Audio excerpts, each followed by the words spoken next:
checked the tape. We got to look at the transcript. Our first contestant ever, and this is monumental. This is history-making broadcasting. Glenn from Vancouver, a spiritual consultant, was a winner on Stop Calling Me Chief. Did we get the time? It looked like it was about 56 seconds into it. You get 1 minute. I think he won at 56. Cool. Yeah, time of the goal, 56 seconds. And he won with a, what's up with that? And I said, close enough to Stop Calling Me Chief. Glenn from Vancouver. Paul, right. you and your countrymen should be. Thank you. Oh, Canada. You know, I should talk to our first guest about my directing career. Yeah. Because here's a man who's been in one great movie after another, a fine, very talented actor and a nice man. He also hosts his very own talk show on CNBC, where he is widely recognized as the sweetheart of cable television. Ladies and gentlemen, please welcome Charles Grodin.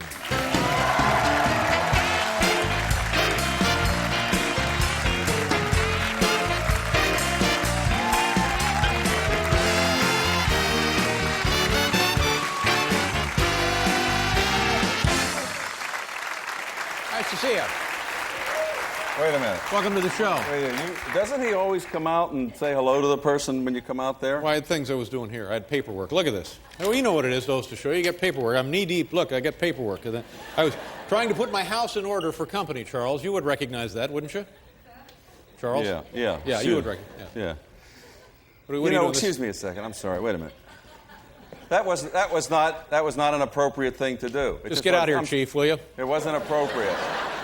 It wasn't appropriate. I just need to say it before I can do this. All right. Are you ready? I hope I didn't throw you off. No, how many years have I been on the show? Sit down, please. How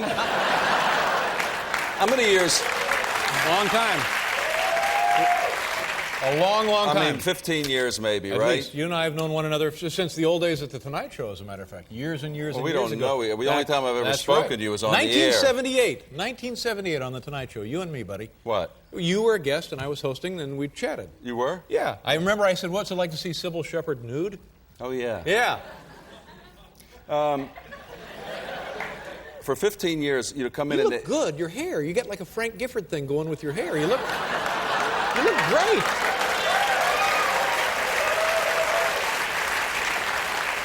You look very good tonight, Charles. You look very handsome. For 15 years, I've been coming out here, and you have to sign a thing, the contract. They pay you. Of course. It started at 300, went to 400, Like I think 600. 500, 600. And in the beginning, they said, here's your check, or you could sign this over. Uh-huh. This is about, not immediately, but like 12 years ago, they said you could sign this over to the David Letterman Foundation. That's right. And I did. I just signed it over to, assuming it was a charitable It is. foundation. Right. And about 2 weeks ago, I get the results of an audit, and they questioned my contributions to the David Letterman Foundation, and they find out, which I thought was deductible, and it turns out that it buys cars. No. It just buys cars. No, it's a camp up in the Adirondacks for aging talk show hosts. You should come up and look it over. It would mean so much to the guys if you would come up and say hello one time. Come up for the weekend. They'd get a big kick out of it. Can I ask you something? Please do. Come here. Yeah, what's that? Now, don't hurt me. No. Yeah, no. Was he aroused? What did you think of that? Well, what if we got a woman on that knew you? Yeah. And they asked that woman. You're going to have a line down Broadway. What about it? I mean, it's possible. You're big enough that a woman could come on and say that you did that, and they could ask that woman about you. Right. Was he aroused? I know. How do you feel? Well, I'm pretty sure that the answer would have to be, well, I don't think so. It's hard to tell. I think that's probably Really? Really? But you're vulnerable. I just wasn't sure. You're big enough, and it's CBS. You'd probably be more likely to do if you. Yeah. But that notwithstanding, I think anyone in public life is vulnerable to that. That's why I don't accept this. I don't. Something went askew here. That we're suddenly. Has Monica Lewinsky ever told you anything about? No. Her relationship with the president? No. She called me. She did. She called actually me. phoned it in she with the called me. Actually, she called me, but prior to that, she addressed a PTA organization that I'm part of and told that she was having an affair with a high-ranking Washington official. At the PTA. Yes, yes. And in front of the moms and the teachers. They're bringing people from all over the world. So honestly, this is true, from China. Who she told that she had. Honestly, that's what her father was complaining about. They're subpoenaing people from all over the world. Now, you bring up an interesting point here, and I'm just as dumb a cluck as everybody is in this.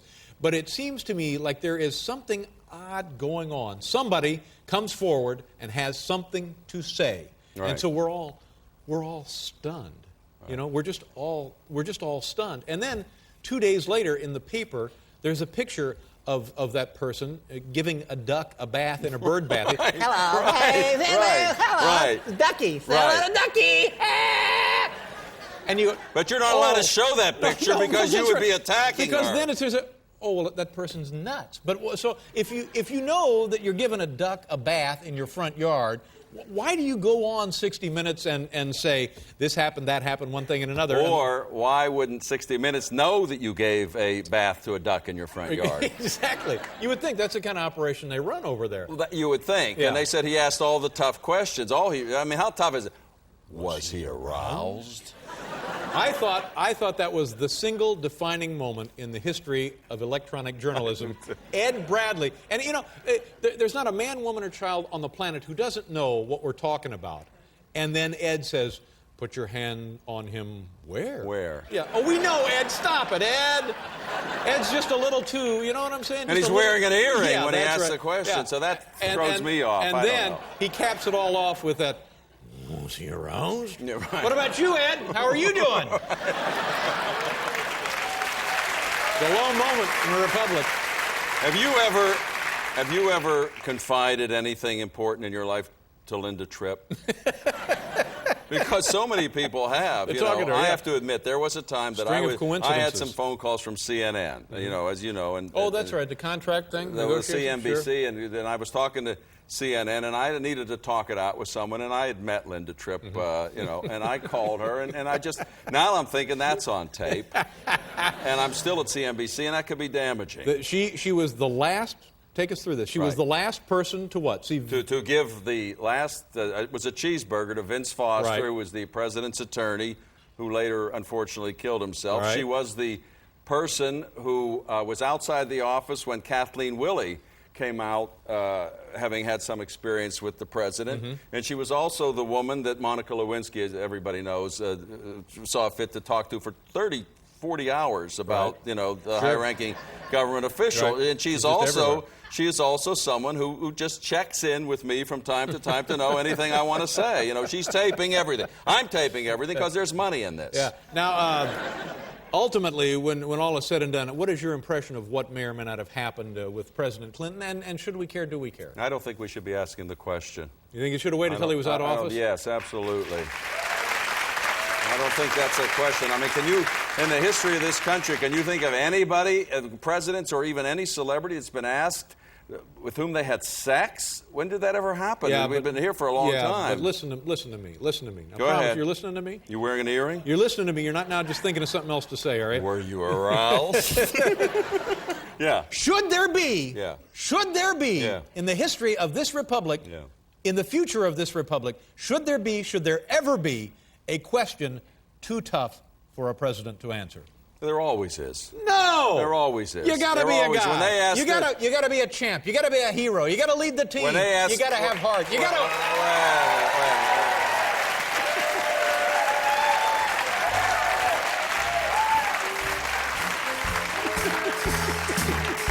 I agree with you. Of course, you're right. That's how the rating, How you doing? You doing all right? Yeah, I'm doing. Did you mispronounce my name when you introduced me? What'd I call you, Chuck? Did you say Grodin? I might have. Oh. I might have. I have that TMJ. Did you say Bassinger when you were speaking What about is it, Basinger? Basinger. Yeah, she's a lovely woman nonetheless. She ever been on your show? Yeah, several times. Were you aroused? Oh, yeah. Yeah, I was. You're like a middle-aged man, right? I'm almost as old as you are. Yeah. Are you ever troubled with morbid ruminations? Absolutely, all the time. Really, what form do they take? That you might die any second. Right, but I mean, how? Is it violent? Is it? No, you just stop breathing. You'll amusing? drop over right Really? on a David Letterman show. Anything more graphic? Oh, we're killing them every night here. No. That's why we keep the place so damn cold. You were getting big laughs from me tonight in the monologue. You really were. That? I thought there was the Too bad you arousal weren't was sitting out hilarious. there, yeah. And the chief thing we'll talk about later.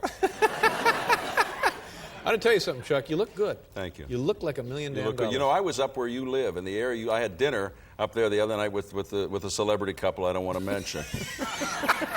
And that's a neat little An place. anonymous celebrity couple? You can't find that place where you live. It's neat. You have to go up some real back roads and it's very nice. Yeah. All right. Good. It's in the Michelin Guide. Now listen, Chuck. Thank you very much. Continued success with the show. Come back again. It's always a pleasure. Thank you very much. Yeah. Chuck Grodin, ladies and gentlemen. Chuck Grodin. We'll be right back.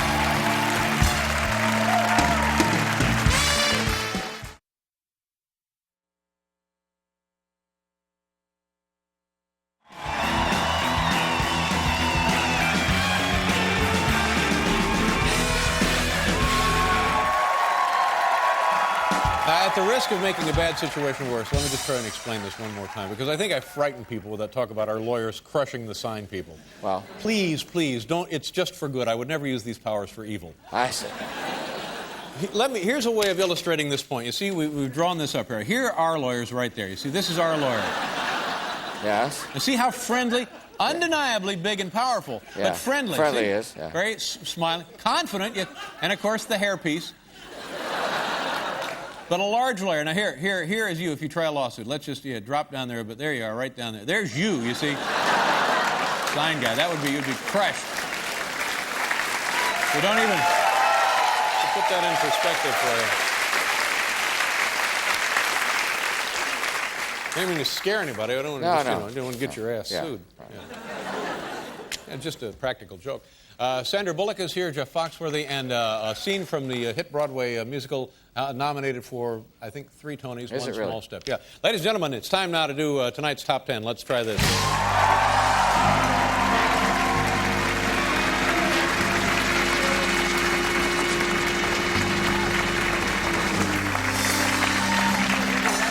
People like cartoons, and when they saw it illustrated as a cartoon, then they were no longer scared. Yes, The category from the Home Office in Wahoo, Nebraska, Top 10 signs you're watching a bad monster movie. That's exactly what we're talking about. And then we're not saying Godzilla is a bad monster movie. It's a monster movie. But, for every good monster movie they make a lot of bad monster movies. Category, Top 10 signs you're watching a bad monster movie. Here we go. Number 10. End comes when monster slips and falls while running with a pair of scissors. Number 9, it includes the line, "Oh no, he's heading straight for Poughkeepsie." Number 8, plot weaknesses covered up by the monster's rap performances. Number 7, in close-ups, you can see the word Mattel on Monster's foot.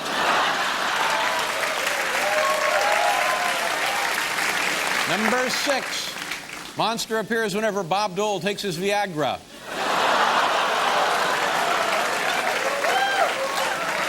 Number 5, forget breathing fire, the giant monkey has garlic breath. Number 4 includes the dialogue, "Walk for your lives." Walk for your lives. Walk for your lives. Number 3, a monster leaves cotton stuffing in its path.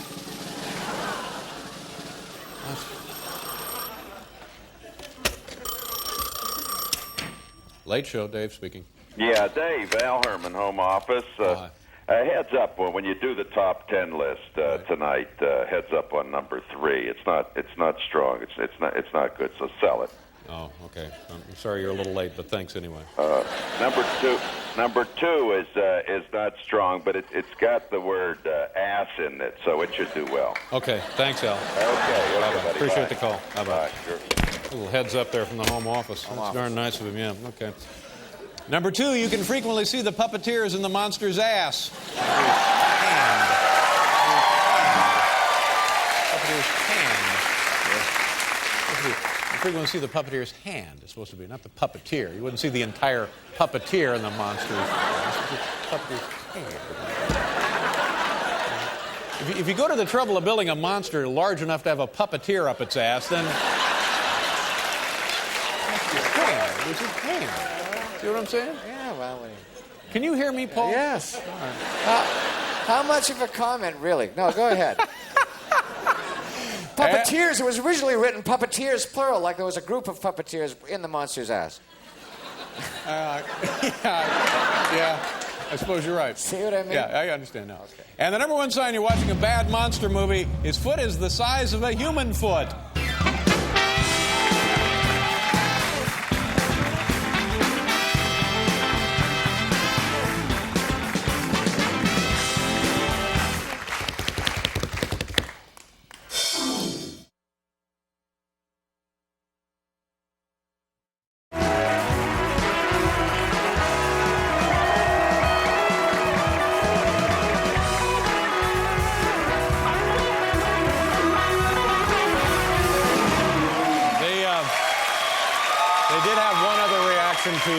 They showed him a picture of Minneapolis, St. Paul, and there was one other reaction. What was that? I think they said, well, what are the winters like there? But other than that, there was no reaction. Nothing, yeah, well, because they don't speak English. No, it's all indigenous kind of primitive sign language sort of thing. Yeah. For almost 4 years now, our first guest has had his very own talk show on CNBC. That was until last week when it was abruptly taken from him, canceled. Here now to tell us the story, please welcome Charles Grodin. Charles.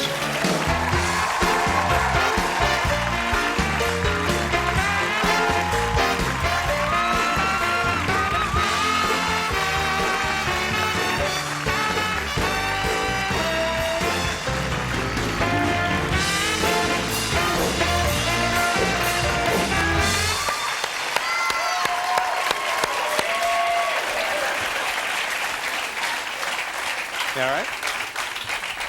right. Would you say that, would you consider us friends or friendly acquaintances? I think so, friendly acquaintances. I'd like to be your friend, but you keep pulling away. But I have two notes, and you'll probably be embarrassed by this, but please. What the heck. I have two notes from you at home that I had not laminated, but framed. Oh, yeah, little notes I've written on the show. You wrote to me, and both of them say, love Dave. That's right. Love yeah. Dave. Right. But they do. And I think that's, knowing him, really? Yeah. So you would say we're friends of some sort, yeah. right? We've exchanged, in the TV sense, in the television sense. Favors and gifts right. and stuff exactly, like that, yeah. So I've been sitting...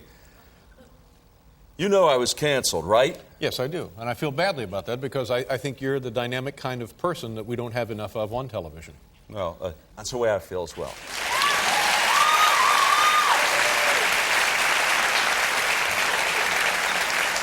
Well, and by the way, give my best to June Carter Cash. See, that's just an example of the kind of disrespect that you showed toward me. No, it's a joke. Because I don't know what that means. I've been standing back there for 30 minutes, buddy. I've been canceled. We're close friends. You're out here. Just call me Chief. Call me Chief. Well, all right. Oh, you blow up a guy in the I know. street You're right in that top 10 list, and I'm the number one thing that's not going to be in the dictionary. What does that mean? It's just a joke. What does that mean? Just a joke. Try to get a hold of yourself. I don't get the joke. Yeah. But now, listen, Charles, your show was on the air for 4 years. Almost 4 years. It was an interesting. You know why the show was interesting, why people liked the show, is because of you, because you were a multifaceted individual. You were a true personality in every sense of the word. Thank you. Yeah. Thank you, Dave. So what happened? Dave, I want to tell you what happened. This was I've been on at CNBC on 10 o'clock, at 11 o'clock, on 1 o'clock, and whatever, this different schedule over the last 3.5 years. And all those time slots, I am the highest rated show. As well you should be. On CNBC. I can believe that. Okay. Yeah. I'm also the only show on CNBC that's always, every year, been nominated as the best cable talk show. Right. I'm also the show on CNBC that most often beats CNN. So you ask yourself, well, why would a show like me be canceled? I want to tell you why it was canceled. Because of you! Me. It was canceled because you bring that Norm Macdonald out here, you attack Don Omar, and that's NBC. They know we're friends, and they're trying to get back at me. Here, just settle down. Just wet your lips. Just try and cool off a little bit. You're hysterical. You don't know what you're saying. I don't think... Now, did you have any warning that it was going to be canceled? Did you know that it was going to be canceled? You know, Dave, I'm being a repeat of Hardball, which is a show on CNBC from 8 to 9. Yeah, I don't know. Is what's in other words, I'm being replaced by a repeat. Like a sports roundup by a kind of repeat. Show? You hear what I'm saying? Yeah, I'm being replaced by a repeat. I understand. Not a new show is coming. I understand. By I a don't repeat. know what the show is. A repeat. Like an ESPN, it's like a sports center, show. like They a roundup. talk about the president and Monica Lewinsky every night. Who's the host of Hardball? Chris Matthews. Oh. It's an excellent, why do they call it Hardball? It's an excellent show. Well, I'm sure it's an excellent show, but it has a misleading title. That's not the point. They're getting a lot of accidental viewers because they tune in. They tune in the Hardball looking for the sports highlights. That's what's happening. It's not Chris Matthews at all. But in any case, it's doing very well. Well, fine, but they're misleading the viewers. Are you upset? Well, a little bit. You've got me a bit agitated, my friend. On your behalf, I'm agitated. Oh, I see. On my behalf. Right. Okay, so they got reruns on there.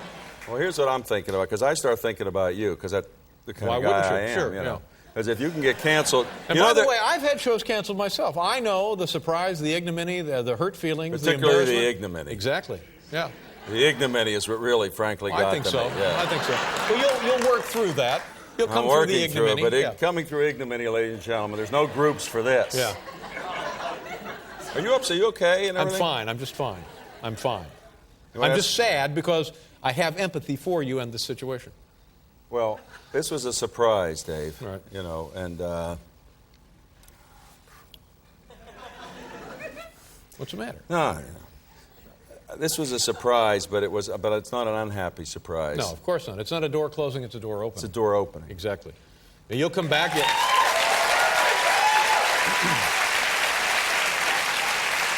The door opening. It's a door opening. No, but seriously, let me be serious, because I don't know. But a second you say we got Paul Rodriguez, so let me just make this point.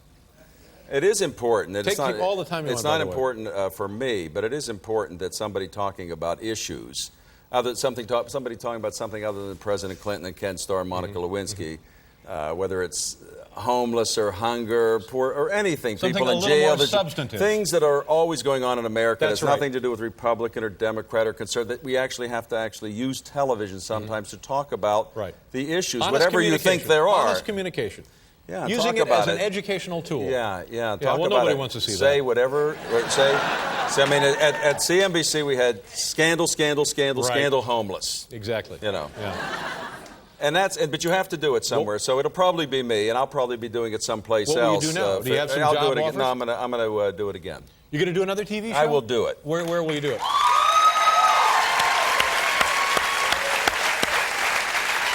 I will do it here, Dave, because you are canceled. They sent me out here to tell me that you are.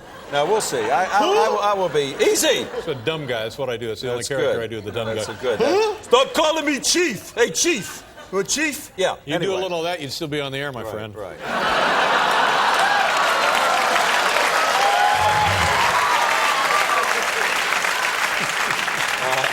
I got to tell you something. They were hiding your light under a bushel over there at CNBC. I happen to know that CNBC is in desperate trouble, and they are on the verge of going dark. Forget you and your situation. They're on the verge of they're on the verge of becoming some kind of high voltage smudge. That's what they're on the verge of. Let me tell you, sir, you will go on to bigger and better things. I predict you'll go back into feature films where I believe you're the finest comedic actor of our generation. Oh, yeah.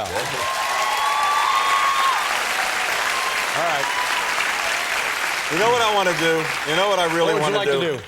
You know, I'm not a young guy. You know that. We don't have to get, you know. How old a guy are you? I'm not a young guy. Yeah.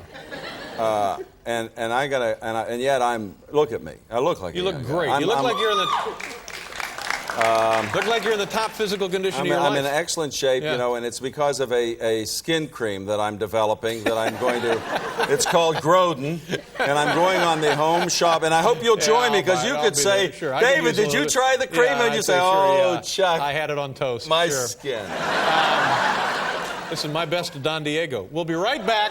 I don't know what that means either. Just another one of those things. Back. Yeah, we'll be right back with Charles Grodin.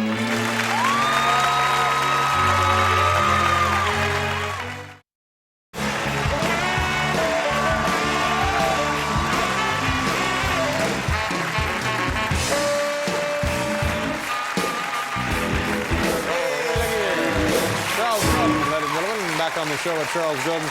Now, I know you want to say a few things from the heart, quite seriously. Yeah, I want to say something don't about get in your way of because that. you just said CNBC, and I know you're trying to be nice to me. I'll go on CNBC, but CNBC, I want to say, and NBC, it is the only place that I know of on television that it would have allowed somebody like me or like I to come on. Is it like I? I don't know which is like someone like they would let me come on. They would let come on. I think me. All right. What was I going to say? Yeah, what me. was I going to say? Yeah. But they're the only place that would allow somebody like you. CNBC is the only place that would let someone like. Thank you. That let me come on and talk about all these things and say about poor people and homeless people and hungry children and people in prison that shouldn't be there. Nobody else would let anybody like me do that. No other network did that. CNN they would not have someone like me. CBS would put you on in a heartbeat. No, yeah, sure. No, they wouldn't. And NBC did that for 3.5 years, which is. And they only took me off because they found a way they could make, it's a business, they could make some money if they put a rerun, you know. And I think 60 Minutes, they're talking about having a second version. I understand they're not going to do that, but they are going to have reruns of 60 Minutes, and there is some talk. I'm not saying, it's just something I'm hearing. They could put a rerun of 60 Minutes on instead of you. Let's go. I'm ready. Come on. Let's put it on now. Let's get Morley and the crew in here, and Andy Rooney, and fine. And then, I'm not saying they should. I'm just saying. I'm just saying they're more than welcome to the time spot if they want to. Anyway, I went outside yesterday. Have you ever been outside? Yeah, I've been outside. When it gets nice, I know we've talked about this before. Did you go outside? When around the house. I don't mean at the restaurants. No. That's what we talk about. At your place. Right. When it gets this nice, I sleep in the yard. Don't you get bitten? Ticks. Oh, ticks. I'm telling you, because you and I both live in a tick zone. Yeah. So the first thing you have to do when you get up in the morning is check yourself for ticks. Why don't you sleep inside? Because it's so nice now. I like sleeping outside. I'm a regular Grizzly Adams. I like sleeping in the yard. You know what I did last night? No. A lot of the times on my show I would come on and I'd be genuinely really angry about the various, what I consider to be inappropriate things that we don't talk about in this country. How could you not be angry? But 5 years, after doing this for so many years and talking about it, now I'm not on the air. And last night, my wife ordered from the Chinese restaurant. She said, "Can we have some extra mustard, please?" And the guy went. So the thing comes, and not only is there not extra mustard, there is no mustard. Now, normally, that isn't even something I would even think about. And I said, "Do you have the number of that Chinese restaurant?" Yeah. So I called, not being on the air with, being able to be agitated about stuff. I call up, I say, we ordered extra mustard, and the guy who took the order from my wife just went, and then they deliver it, and there's not extra mustard. There's no mustard. Yeah, no hint of mustard. Oh, I'm sorry, so we could send some mustard over there right away. Well, forget it. That forget ain't the about point. the mustard. I just want to make a point. Exactly. Just make a point. So now you're saying, where will you go to make these points? I don't know. Well, you can come here as often as you like. Thank you. You can come here any damn time, Charles. Thank you. Pleasure. And I know there are bigger and brighter things ahead of you, and you know that as well. You're a very talented man. You are unique, sir. I have, Dave, if I could interrupt you for a second, I have offers from everything. Yeah. I could do anything. Could you star in a movie, Dave? No, I could star in a movie. Could you star in a Broadway show? I certainly could not. Is anybody asking you to write books, do one-man shows, do a sitcom on television, everything? You are a giant. I am a midget. That's the problem. As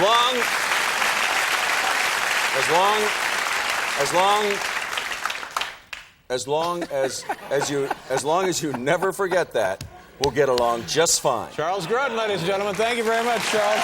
Nice job. We'll be right back with Paul Rodriguez.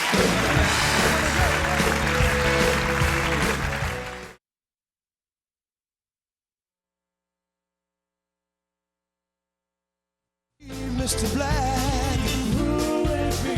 Will it be Mr. White? Will it be Mr. Blue?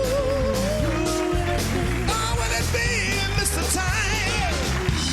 Sarah Willie, Felicia Collins. Nice going, kids. Sounds great. Thank you very much. Charles, the last time you were here, we were talking about something sad had happened, and now everything's fine. You had a show on CNBC, and you were talking about how the show had gone away. But now I see that you have a show on MSNBC, and so everything's fine. Which is better. Yeah, what the hell happened there? Which is better? Well, I'm on MSNBC, which is really the best news network, in my opinion. In fact, I'm on... Is that what it is? It's a news network? Excuse me. I'm on 8 o'clock. Actually, I'm going to be live Saturday and Sunday on MSNBC because of the seriousness of this subject that you keep joking about. I have to go in live and do shows from MSNBC. Yeah.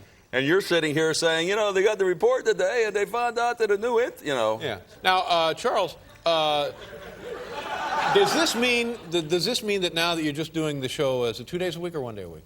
2 days I'm a on week? Saturday and Sunday Saturday at 8 and Sunday, o'clock. yeah. Right. So you're working just 2 days a week. Right. Does this mean that maybe One day. you would, huh? One or What? 2 days a week. Right. Right. What, you might consider going back into feature films. They're doing a remake of Cabin Boy, and they're talking to me about your role. You'd be damn good. But you know something? I wouldn't do it. I wouldn't do it because how long have It's a we? I've been classic. appearing with you for about 15 years. And if I did your role in the remake of I'd be Cabin honored. Boy, you'd be upset. I'd be honored. No, I You'd wouldn't. finally, No, finally, I we suck. would see No, the I'd real be you honored. No, who is no, no, no, no. upset. But you could be in a lot of fine films now. There must have been. Now, I know you don't act anymore, but this, ladies and gentlemen, one of the great comedic actors on the big screen in my lifetime. And a lot of great films. I got to tell you,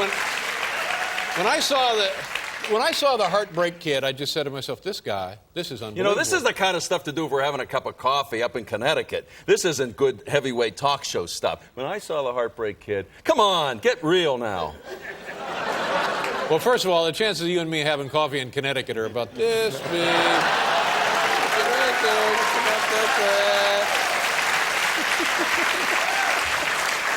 Don't give me, don't tell me. And something occurred to me now, and I hope this is not a sore point with you. Weren't you supposed to be in The Graduate? Weren't you supposed to be in The Graduate? Honestly, weren't you? No, come on. Now, yeah, no, seriously, were you supposed to be Dustin Hoffman's role in The Graduate? Charles? You were, right? You're a professional talk show host, right? Professional. This is weak. No, it's not. Dustin, that's 1967. Yeah, but I thought that was interesting because you could have done that part. You could have done that part just fine. Hey, buddy, I could do that part. Well, that part, sitting right there. Tonight. Don't you ever go on vacation? Could do this part. But are there roles now that you've seen come and go that you think, oh, if I were still acting, I would have liked to have done this? Anything? No. But it's a goal. It's a mother load of material. You're done acting. I'm done. What about that film you did with De Niro? That was pretty good. What, Midnight Run? Yeah, that was pretty good. What about that? What about a Midnight Run 2? I'm trying to deal with a serious national emergency. I am trying to get you to say and let a lot of people know that this should not go too much further. We can only talk about sex. Yes, you do. I do now. Yes, you do. But you will affect public opinion. You will affect, and if you say this should not go forever, we don't want to lose the president over this, and you want to Beethoven 2. What about Beethoven 3? Come on. What the hell is wrong with you? Come on, get serious. I mean, you're an American. You're an American citizen, right? That's right. So you have certain concerns for. I vote and stuff. Well, I don't vote. I don't vote. What do you mean you don't vote? I'm not voting, man. I'm not voting. do. You know what happens if you vote? That's unconscionable. Yeah. You don't vote? I would never vote. vote. Oh, come on, you panty waste. What are you talking about?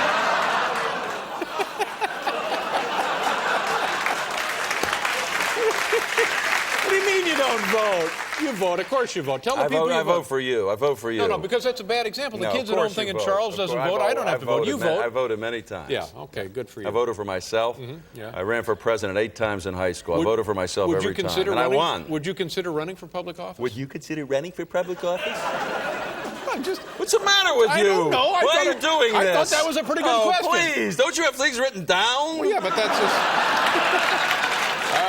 All right, let's go to the notes. Let's go to the notes. Did you see Mark McGuire hit 62? Right there. How long have you been on television? I don't know. Too long. Damn long. How many years have you been doing this? 17. Does that count the CBS morning thing? That's NBC morning thing, yeah. Was that NBC? Yeah. So it's 17 years. 17, 18 years. Is that why this is happening? I'm having the time of my life tonight. I'm having a pretty good time. Let me ask you a really serious... do you enjoy doing this? Yeah, oh yeah, it's fun. You still like to do it? Oh yeah, when we get a guy like you on here, sure, it's great. If you don't do this, if you're not doing this, do you have any kind of life at all? Oh yeah. Like what? Miniature golf.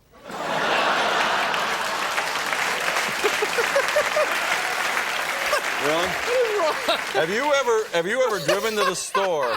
Hey, we're out of time. Now listen. You're going to be on Live. on the MSNBC Saturday, 8 o'clock Saturday night. live, and we're going to see what's happening with this report. You take some calls. Yeah. Will you take some calls? Well, I could actually. You ought to couldn't I? take some calls Yeah, because take that's the some way calls. you can put your finger on the pulse of America. Yeah, Take the calls. pulse of over. America. Maybe I will take a call. Take some calls. Maybe Good I'll to take see you. one, but I'll set it up ahead of time. Charles Grodin, ladies and gentlemen. We'll be right back. 92-year-old Paul Hopkins.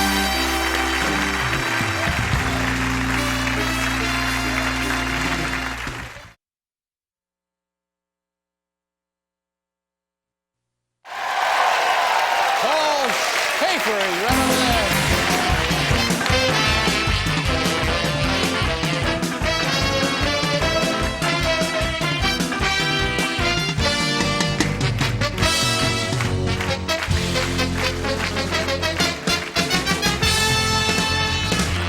Yes, sir. We got a great program for you.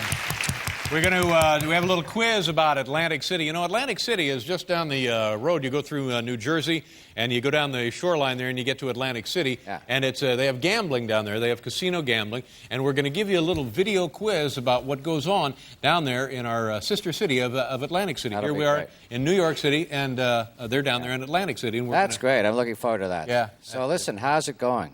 I'm sorry? How are things going with you? Well, fine. Good, Okay, yeah. good. Do you have a week going well so far? Well, yeah, it's Tuesday, and yeah. That's great. Yeah. Do you have Oh, I know what you're doing. Paul here, this is the part of the show where Paul and I just chat each other up, and we just kill time because the rest of the show tends to be a little weak. Yeah. So we try to distract you here. And Paul, Kill a little time, yeah. God love you. Don't take this personally, but I had an idea. And tonight, instead of chatting to you for a couple of seconds, I brought somebody in that's going to take your place for this part of the show. What do you mean? Don't worry about it. Ladies and gentlemen, do me a favor. Here to kill a couple of seconds with us, say hello to Mr. Charles Grodin. Charles, come on in here.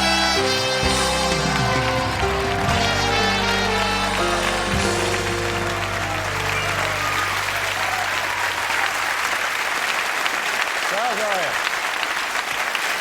Good to see you. Got a great show tonight. We're going to do a little quiz about Atlantic City. Very popular, very personable. Thanks for having me, Dave. How's your week going? Actually, pretty good. You know, it's only Tuesday, but so far so good. That's great. We done? Charles Grodin, ladies and gentlemen.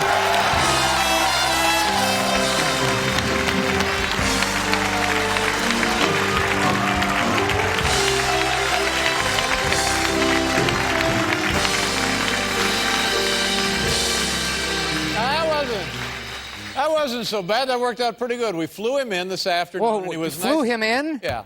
Flew him in? All right. To do that? That's right. Just to talk to you a little bit. Just a little How's bit. your week going? Which is what I said. I know. He says it. No, Great. Paul, it's only please, Tuesday. You're making way too Charles big Grodin, ladies and he gentlemen. was He's great. gone. I That's love it. Standing Flew him in ovation. for that. Yeah, no, it's fun. Great. Yeah. That was great. So anyway, when you go down, Paul, you've been to Atlantic City. I have right? been Yeah. there. Charles, you've been to Atlantic City? Wait a second. No, never mind. So tonight, ladies and gentlemen, we're going to give you a little video quiz about what goes on in the great happening city, Atlantic City. Here we go.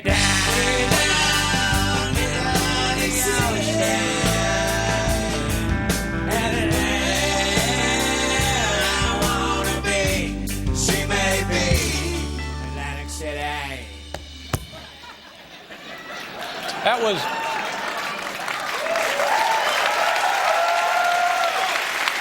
I'm no musicologist.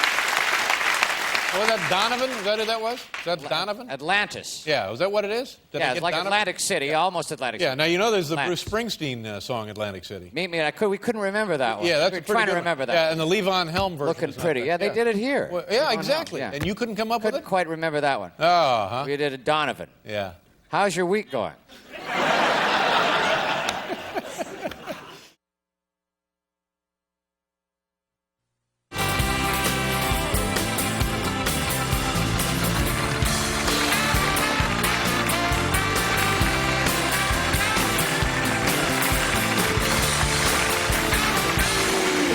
Okay. On the show tonight, ladies and gentlemen, Charles Grodin, John Witherspoon. One of the world's most famous sopranos, Jessie Norman. What is she singing later, Paul? She's, I believe she's going to sing Go Tell It on the Mountain. Yeah, be exciting. Yeah, big oh, night. she's Jessie fantastic. Norman, wonderful voice, unbelievable. A nice musical treat for us.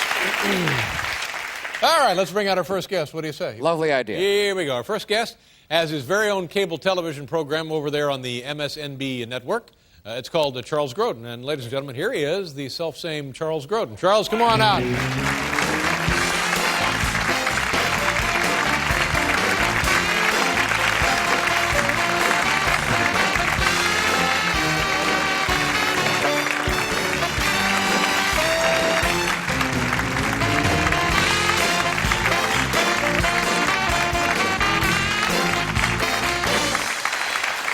Merry Christmas. Happy holidays. Nice to see you, Charles. How you doing? I'm sorry? Do you know who I am? I mean, do you know where I'm coming from? In what sense? Do you know who I am, what I'm about? I've been on your show for 15 years. Do you have any idea where I'm coming from, who I am, what I'm about? You're kind of a crank. I mean that in a lovable sense. You're like the lovable crank. I mean, what do you think I'm doing out here? I mean, do you know where I'm coming from is what I'm asking you. Up in the Wilton area.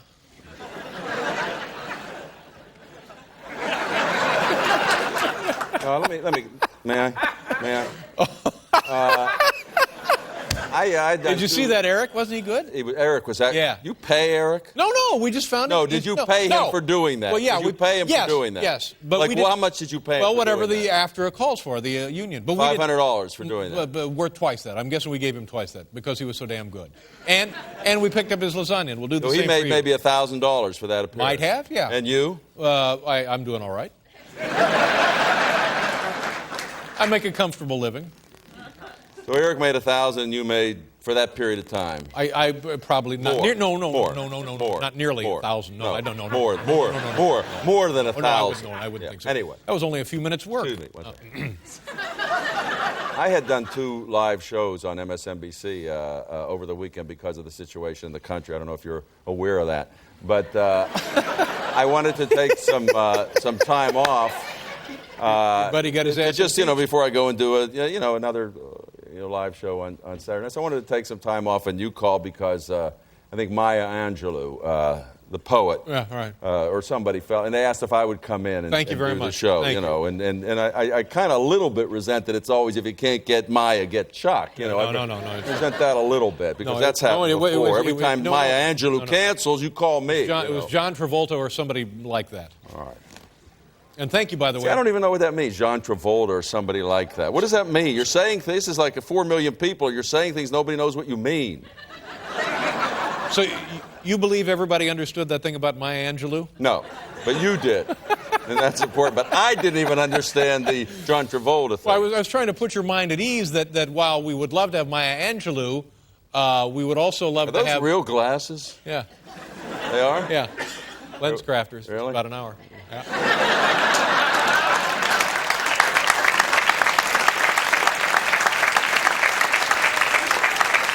Here's something that's fun to do when you're going to get glasses, and I see you don't. You wear contact lenses? No, I wear glasses. Oh, okay. See now, I don't drink and I don't use the marijuana or any of the drugs or anything. So what I like to do whenever I get a new pair of glasses, I go in and I say screw with the panoscopic tilt, and then it makes me dizzy for a couple hours.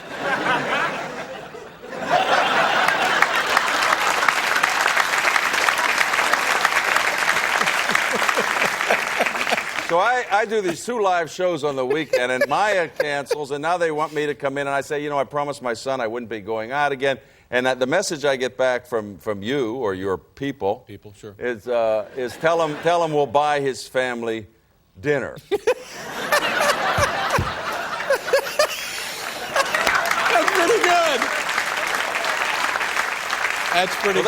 That's why I ask you, where do you think I'm coming from? You think you're going to buy me for a dinner? Do you think I'm going to come all the way, from hundreds of miles away for a dinner? Well, you're here.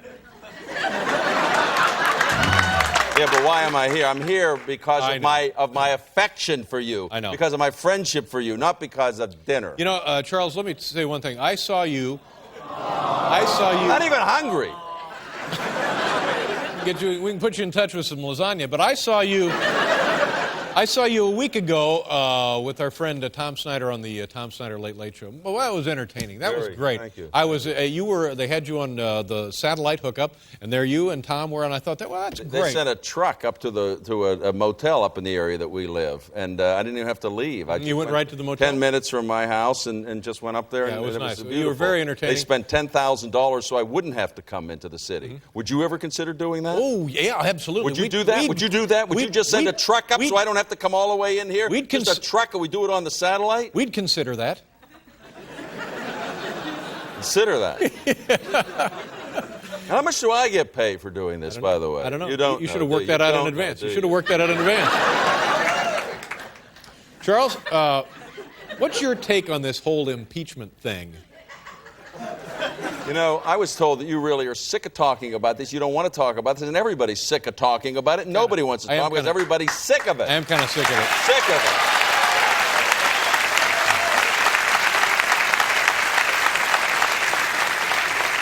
That's my take. And anytime anybody says, well, we have to go through a trial, and it could take this, and the weeks, and, I want to go through the, get you, boy. Mm-hmm. Stop that. I mean, stop it. That's my take. I mean, when a guy gets that's all right, don't worry about it. When a guy gets 45 million votes and everybody goes out and they vote for this guy twice, over 80 million people vote for the guy, and then if you'd have said, we're going to elect him unanimous, tremendous by a landslide the last time, huge victory, but if he lies to us about sex, we're going to kick him out. I wonder what those 45 million people would say. They'd say, well, if he lies about sex? Right. Really? About sex, He lies about sex? Yeah, but it wasn't just he lies about sex. Under oath. No, he lies about sex under oath. But here you had Paula Jones, and he was trying to deny Paula Jones her due process, her day in court. Process. Yeah. But what's her due process? Wait a minute, buddy. You brought it up. Paula Jones went up into a hotel room with this guy, and he probably did every single thing that she said. Right. Dropped his pants, maybe? Right. Mm-hmm. It said, and then when she says, I don't want to do that, he said, well, I don't want you to do, by her testimony, I don't want you to do anything you don't want to do. That's not sexual harassment. That's a pass. It's vulgar. Maybe it should be sexual harassment, but it's not. It's indecent. It's a lot of things. It's got nothing to do with Monica Lewinsky. Okay. That's the problem. Maybe I agree with you on that point. Maybe you do, maybe you Nonetheless, don't. I'd advise you. The woman believed she was wronged and wanted some sort of justification, some sort of reconciliation through the civil court system. Let me ask you something. Now you're an intellect. I see with those glasses. You're an intellectual? Let me ask you a question. What if he'd gone on and said he did have The hell is that tie? What are you, like 9 years old? What is this, kindergarten? The hell is that all about? You got some leftover gift wrap? We got presents wrapped up in that stuff. Right over. That tie, ladies and gentlemen, is a tie that's put out by the people from Save the Children, a charitable organization all over the world.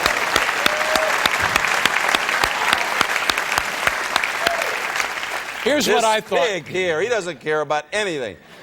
Go ahead. Here's what I thought. It was, first of all, Bill Clinton is a very attractive man. That's what I've come to here on this. Secondly,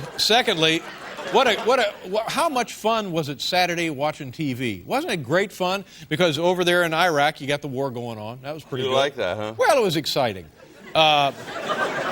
Then you got down and watched. It's amazing that we have a 15-year relationship. You enjoy the war. No. Enjoy impeachment. I'm sick, I'm furious, I'm angry, and yet somehow we have a meeting. It takes a tie like yours and a tie like mine to get a guys like us. And then you had down there in Washington, you had the congressman impeaching. And by the way, what an assortment of boobs these guys are.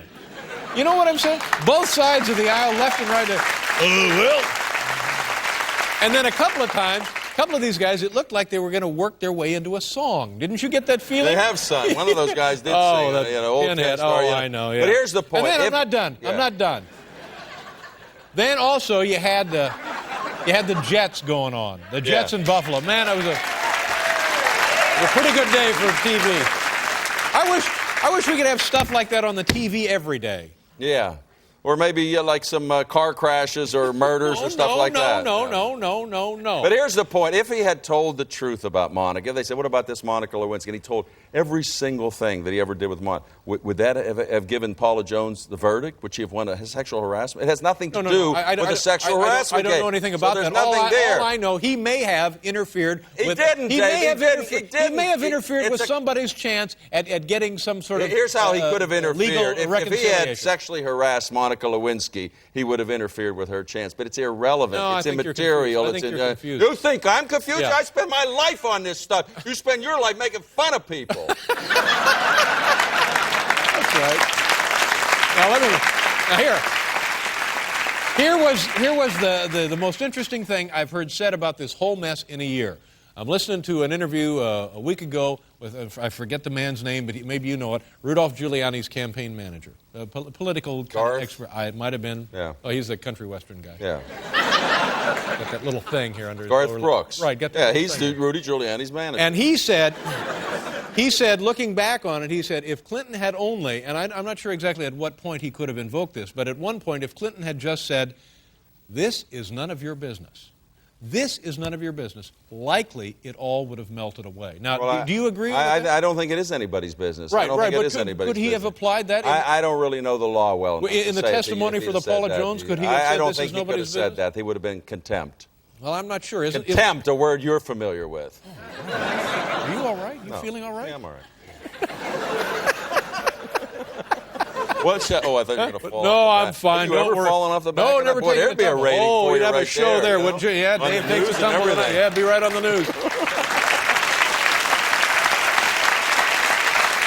You want to hang around? Sure, I'll hang around. We got Jesse Norman coming. Yeah, well, she's doing the number I was going to do. All right. Well, listen, if I don't get a chance to see you at the party later. You mean hang around not on the screen? Well, yeah, hang around backstage. No, hang around there? No. All right, you can hang around right there. Right here? Right there. With Jesse? Sure. Anybody. Okay, fine. All right. We'll be right back with tonight's Top 10 list and John Witherspoon.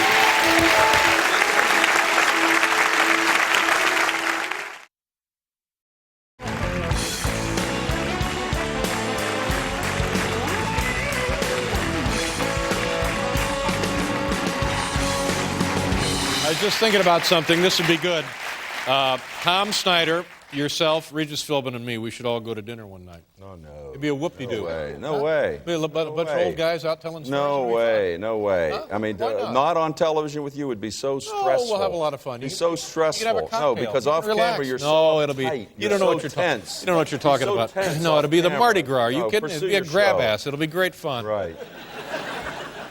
For 5 years, our next guest has starred as Pops on the Wayans Brothers television program. Please welcome our very, very funny friend, John Witherspoon. John, come on.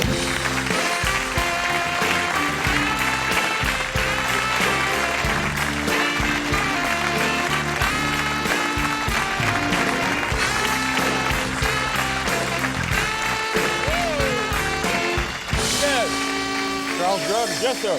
I watch the show all the time. Yes, of course. Nice to see you. Thank you very much for spending your holiday season with us. How are things going so far? Oh, wonderful, Dave. Yeah? You know, by me, like you said, you know, I've told you before, I'm a multi-thousandaire now. Multi-thousandaire? Yes. Wow, congratulations. So, Christmas is wonderful. Uh-huh. I bought myself a house. This is my first Christmas in my home. Oh, well, congratulations. Yeah, thank you very much. An important, Thank you. Yeah, that's nice. Now, I got a house in Sherman Oaks, California. I got me a fireplace. I always wanted a fireplace. My fireplace is on 24 hours a day, 365 days a year. I don't care what's happening outside. I get up in the morning, throw some wood on my fire. We had a heat wave recently. It was about 95 degrees outside. In my house, 262. 262 degrees in the house. In the house. Whoa! Now, this Christmas, see, you know, I don't want to be embarrassing the neighborhood by putting up a few, I put my little bulbs outside. So you decorate the outside of the house? But I don't know what they really do in my neighborhood. So I got 20 little strings I put outside the house, man. And I put my lights on, waiting for the dark to come, have my lights on. Man, let me tell you something. I got some white neighbors. They love them bulbs. Oh, yeah. They got bulbs on the roof, bulbs on the trees, bulbs in the car, bulbs on the porch, bulbs on the concrete, Santa on the roof, Santa in the car, choir on the lawn, reindeers on the roof. Sure. Not no 8 reindeers, 28 reindeers. Oh, 28. And they got named Donnan and Blixen. Then he go into his own thing. Bobby, Willie, Jesse, Mary, Anna. So I said, let me stop. I got to see this. I got to see this. I can't believe. Right. So I go up there. She got 3 Santa Clauses. One Santa Claus on the roof, one sitting on the lawn in the chimney, and one inside the car. So I go up there. All of a sudden, the Santa did like this. You know, you couldn't see him at first. I looked down and looked for him. He come out there like this. Whoa, ho, ho, ho, ho. Scared the hell out of me. He's a mechanical Santa. Yes. Now, have you done, you started exchanging gifts? You know, a lot of people do it earlier. Do you do exchanging, you buy any exchanging gifts? You get that going? Yeah, but you don't see, one thing about me, I buy people some cheap gifts, but because I'm cheap. Now, I don't do it because, I buy because I'm cheap. Really? Yeah. But I buy myself some good stuff. But let me tell you, what happened. I went, because I was in Chicago, beautiful city. Oh, yeah, it's a great wonderful town. place. Yeah. I went to Polo. Buy myself a bag. Ralph Lauren outlet? Ralph Lauren, yeah, because I'm a multi-thousandaire. See, I can afford. Exactly, sure. Got myself a $500 bag. Like a little leather... carry-on bag on the plane, because I see. travel so Yeah. much. So I'm on the plane, boy, doing, you know, letting everybody see my bag. You know, you turn around, let everybody see your bag. I'm posing with my bag. The strap popped off the damn bag.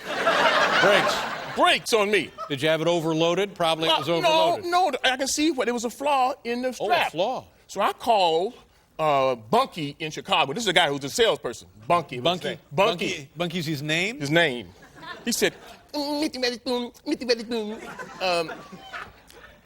so sorry about your bag. Why don't you return the strap and we'll repair it? Right. I said, wait a minute, repair a new bag?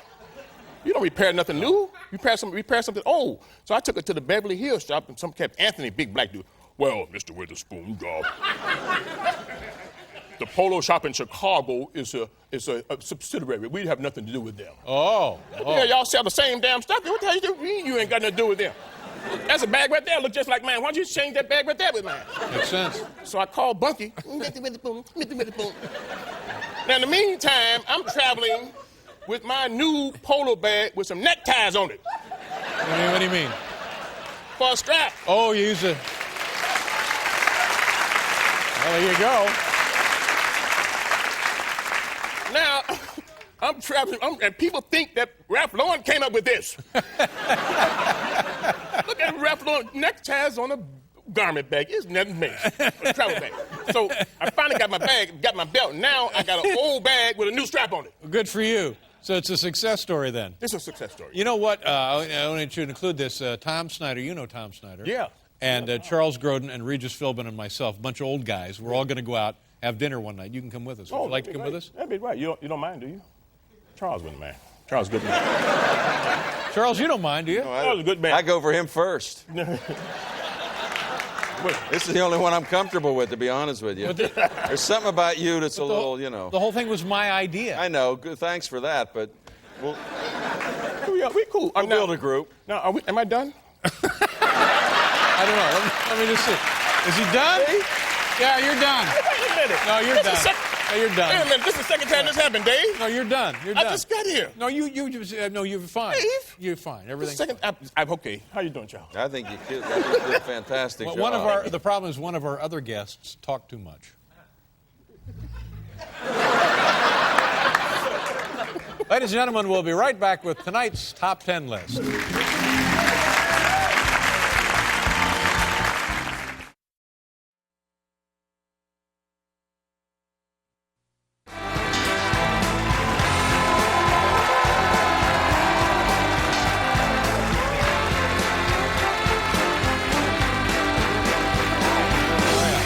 Welcome back. Charles Grodin is here, David Arquette.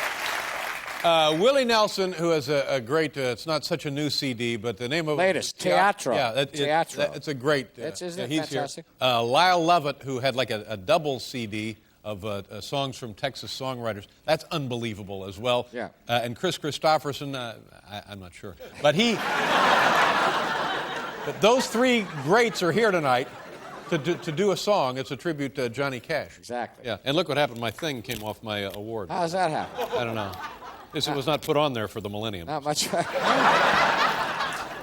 another good look at this. And I want all other late-night talk shows to take a look at this and weep. Cry your eyes out, because look at this. The official. Get that. We should use this, get this on video and put it in various parts of the screen to promote, just beat this to death, because we now, does this mean for the next 1,000 years or the one we're finishing? It don't make any difference to me. We got it. I know what this is. You put it like there. Only fitting. Only fitting.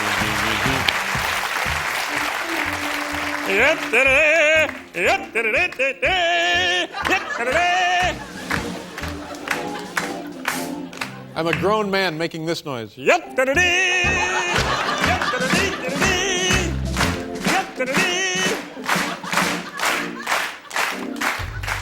it. You'll only encourage him. Let's bring out our first guest, see what the hell happens. He is the...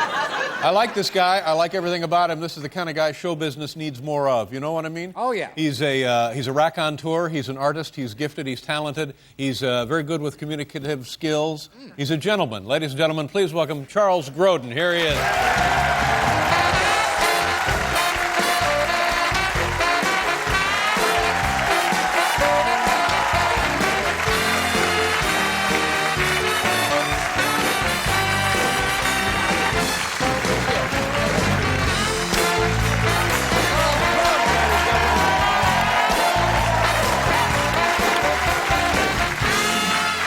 How you doing? Well, nice to see you. To be honest with you, I was uneasy about coming here tonight. How come? For a Why? couple of reasons. Oh, okay. But then your millennium thing. Yeah, late night talk show of the millennium. Yeah, but one of the things you said with the official situation you have now is that each breath we take takes us closer to our last breath. That's right. I don't know. That's just not entertaining to me. And I already. It's not supposed to be. I don't know. It's just a little. It's I mean, insightful. why? It gives you food for thought. It's yeah, something to ponder. that's what it did. Yeah. And I already am a little uneasy because I want. Can I take a? I just want to clear What's the the air. problem, I want to Chuck? clear the air. Sure, go ahead. I heard something. Somebody told me something about you. Really? And privately, yes. And I said, I don't believe that. And they said, no, it actually happened. And it's somebody, it's a mutual friend of ours. Really? This is a true story. Says this really actually happened. It's Right. Regis Philbin. Oh, yeah. Regis called me and said that you told him privately and I think publicly that you felt that he had snubbed you. Oh, yeah. Oh, without question. Yeah, without a doubt. No, he did. He I can only, he must have been running a fever or something because it's not like Regis, but he was on the show not so long ago. I walked right by him, and we were no farther apart than you and I are. In fact, we brushed shoulders, and I said, hi, Regis, nice to see you. Thank you very much for being on the show. I think you're the best. And he did this, and just kept walking. like I was some little intern, just kept walking. And I called him on it. I said, that was a cheap, that was a punk, that was a Bush thing to have done. You really believe that happened, right? Well, no, I know it happened. I just recounted how it happened. What are you saying? I'm delusional? It did not happen. It absolutely happened. You weren't here. You were nowhere near here. No, but he told me, and there's no way in the world that this is a kind of a good friend of yours as well as there's no way in the world that he snubbed you. And if you feel he snubbed you, it just, I don't know, makes me uncomfortable. Well, if he said that, then he's... No, because it suggests something about you that I'm not... Right, no. I wanted to but if he told you different, then he's a lion panty waist.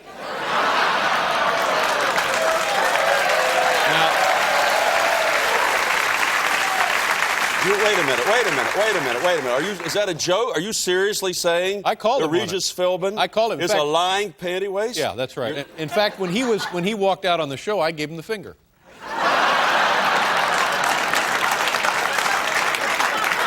Let me ask you this. Because I will not be pushed around in my own theater. Are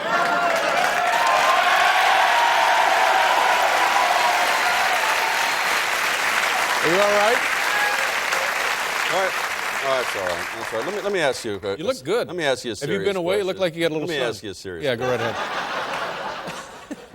Could you get Hey, I me, was up in your neighborhood over the weekend. Could you get me... I was driving around where you live up there. It's beautiful country. Could you get me free tickets to Radio City Music Hall? No. You couldn't? No. Why? What's in it for me? What are you prepared to do for me? What do you want to go to, like the Easter pageant or something? Well, what I've done for you is I've been appearing here for 15 years, and if somebody comes on tonight for the first time, they'll get paid the same as I do. Right. So I'm not asking for more money. I just want to know, do you know anyone at the Radio City Music Hall? No, I don't know anybody. You do anything for me? No, I don't have to. Look at this.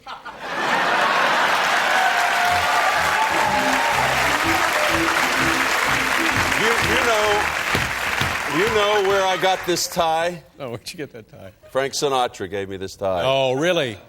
No, the people that make the ties for Frank Sinatra gave it to me. I don't know what you're talking about. Well, I just want to let you know. Say, by the way, I saw you on the Tom Snyder show. You know, Tom stepped away. He's not doing the show anymore. And I was sad that he left, and I know you were a big fan of Tom's, and I thought you were great the night you were on his show. Thank you. I miss Tom. I call him every night at the time that he usually was on the air, and he just talks to me. Oh, so you're calling in like you're a viewer calling in? He doesn't care. He just wants to talk for a while. So Tom's doing the show in his house every night. Which is not a problem. I mean, it's easy. You don't have to go anywhere. That's what I'm going to do, and that's what I suggest you do when you're finished. Well, I've been finished for a long time. Just stay home. I've been done for a long time. Just stay home and do this. Weren't we supposed to have dinner with that lying panty waist Regis Philbin? I don't know. Isn't that what you said, that Tom Snyder, Regis Philbin, you and I were going to have dinner? You just throw this stuff around, don't you? You don't really follow up on anything. Well, you're not really very sincere, are you? Not under oath. No, it's not one of those deals. Are you going to wear that until the year 2000? Why not? How long is that? If you had one of these, you'd have it on your forehead. Are you kidding me? Let's talk about, you were away. You went to Florida. What'd you do down there? Oh, probably fishing. Actually, I went to the Met training camp, after what Biff did. I mean, that's very nice. I'm the first guy comes out and talks about his trip to the training camp. That's what I was going to talk about. Now I have to just talk about your pronunciation of the word etiquette. Yeah, I know. I screwed that up. Etiquette. Made a mistake. I was so excited about my award, I made a mistake. Yeah, and I'm shocked you're still doing jokes on Monica Lewinsky or interns. I mean, we're at war, and you're still talking about intern jokes. I know. I feel bad because that Monica thing was such a tiny story. Yeah. But you're going to stay with that no matter what happens. Well, you can't really do jokes about the war. I know, so you're just going to do jokes about that. About Monica, yeah. What about O.J. Simpson jokes? No. That's the time's run out on that. Really, time run out? Yeah. And when will you stop doing intern jokes? Well, there's no point in stopping. Why? It's great fun. We all enjoyed that. I think we got our money's worth out of that, didn't we? It's the American way. I think that Clinton should be, when he ever goes on television now, I don't care what the topic is, he ought to either, one, say hello to Monica or have her there with him.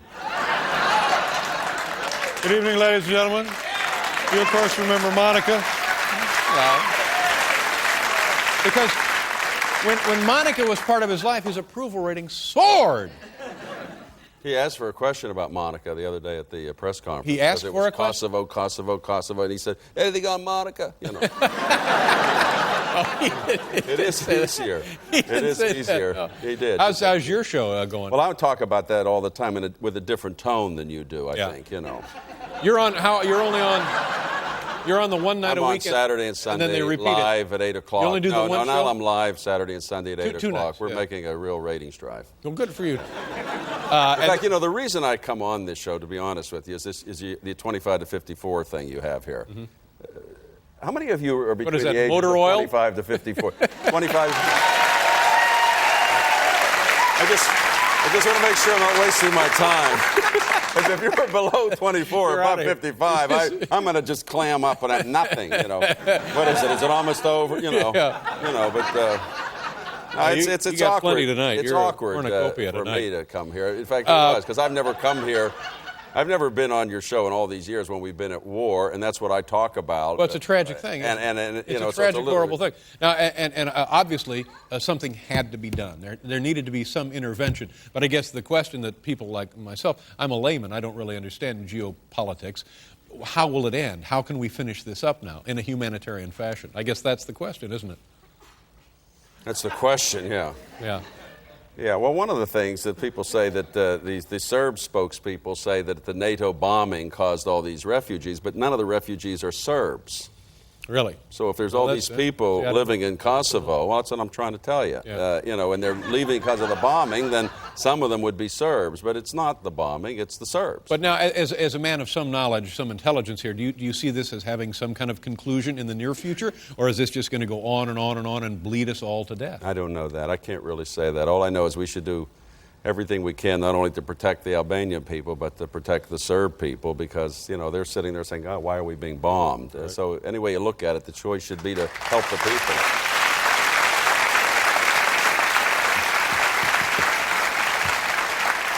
It's always something going on, isn't it? It's always something going on. And I'm thinking to myself, after 2,000 years of civilization, why don't people behave better? Honest to God, why don't they? You know what I'm saying? Well, start with yourself. Oh, no. No. That's an unfair thing. But that's at the heart of it. There's a certain kind of venom in you. Let's be honest. No, there's not. But I'm not physically or emotionally hurting or abusing people. I'm not pulling people out of their home. You're not a warrior with a I'm gun. not torturing you're people. a venomous millennium but I'm guy. saying,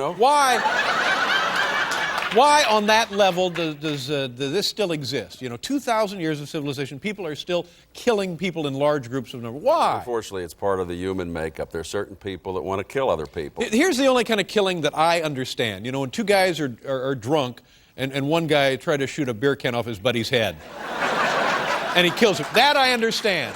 No, that happens. That happens. This other stuff, I don't understand. That's right. Have you ever... Like you had a chart on your show showing the number in thousands of people that had been annihilated in various parts of the world. Why are we still putting up with that? Why is it still happening? Why is that still behavior of the human species? Well, that's obviously the question. That's a human species question more than it is a late night talk show question. Right. I mean, if I could answer that, I wouldn't be sitting here. I'd probably be on Charlie Rose, Yeah, but how are his 25 to 54s? Well, that's why I'm not there you go. Sure, yeah. No, I'm looking for 18 to 37s Exactly. You now. can thank me later. That's the new thing. The 18 to 37. Is that what it is? Yeah. Well, listen. Are we gonna? You're okay with Regis now? Mm-hmm, sure. Listen. Is there anything else you want to mention? Because we're running out of time. Did you have a song or anything? Did you want to show a clip? I was going to sing, but then Say hello to Willie your son. Nelson Say hello to and your Chris son. Christopherson and Lyle Lovett was here. I figured let them sing. Great. All right. Thank you very much. Charles Grodin, ladies and gentlemen. We'll be right back with David Arquette.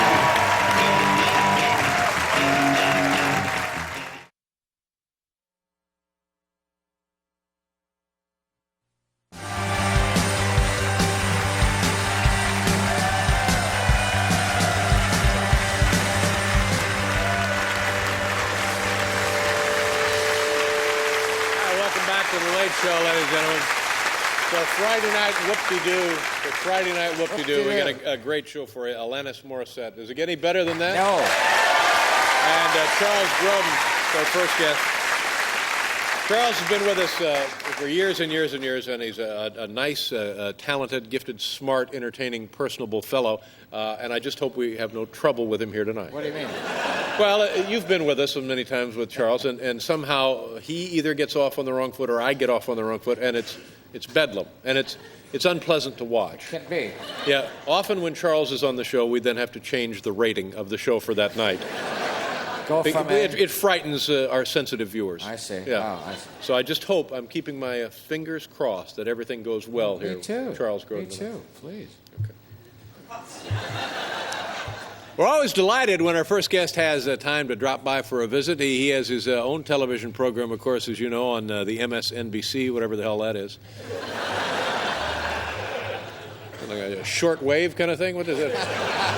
Ham radio? He's got a show on ham radio. Find out when he gets started. CB radio. That's what he's on ham. Here he is, ladies and gentlemen, Charles Grodin.